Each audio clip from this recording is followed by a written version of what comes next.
যদি বাবুল হজরতের কথা শুনতাম আজকে কেবিনেটের মধ্যে এই দাড়ি টুপি লিয়ে সাদা দাড়ি লিয়ে কমাস কম 20-25 জন কেবিনেটে বাবুল হজরতের কথা শুনলে, কিন্তু শুনে নাই। সেই কথা যদি শুনতাম আজকে আকাশের তারা হইয়া কেবিনেটে থাকতে হবে মামুনুল হকের মতো লোকেরা, চন্দ্রের বিশ্বের মতো লোকেরা। ও সরকারকে বুদ্ধি দিত, আজকে মোদীর বুদ্ধি নিতে হইত না সরকারের। আমাদের আর বর্তমান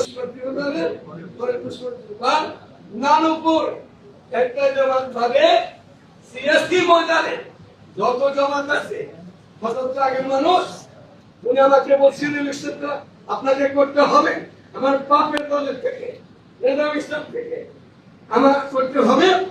আমি কিন্তু আমি সাহেব পাই নাই বিদায় ওই দিকে যাই হয়তো আগেই বলতেন নেজাম ইসলাম, জমিয়ত উলামা ইসলাম, ইসলামী আন্দোলন, খেলাফত আন্দোলন, মজলিস, এরপরে ঐক্য জোট, এগুলো নাম দিয়েছে সেদিন।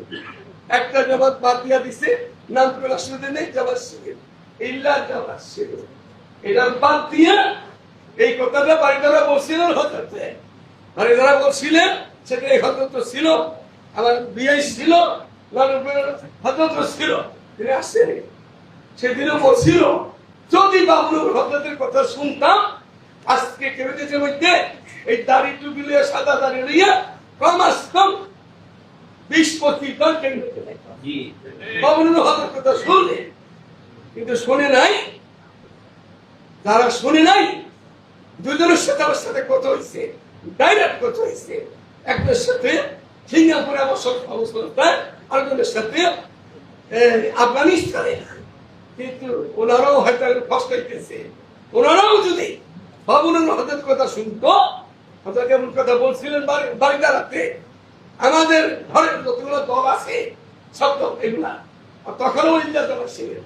এই দলগুলা নিয়ে আপনারা এখন মেহনত করেন। আমরা তেহামত ইসলাম কোন রাজনীতির অঙ্গন না, কিন্তু সব দলকে আমরা সংস্কার করবো, সরকারকে করবো, বেসরকারি করবো, এই দলকে করবো। আমাদের তো ভোট দিতে হয়। আপনারা এখন বা যারা পয়সা বলতে এই হতো তো ছিলেন, এখন আমরা আপনাদের সহযোগী হবো।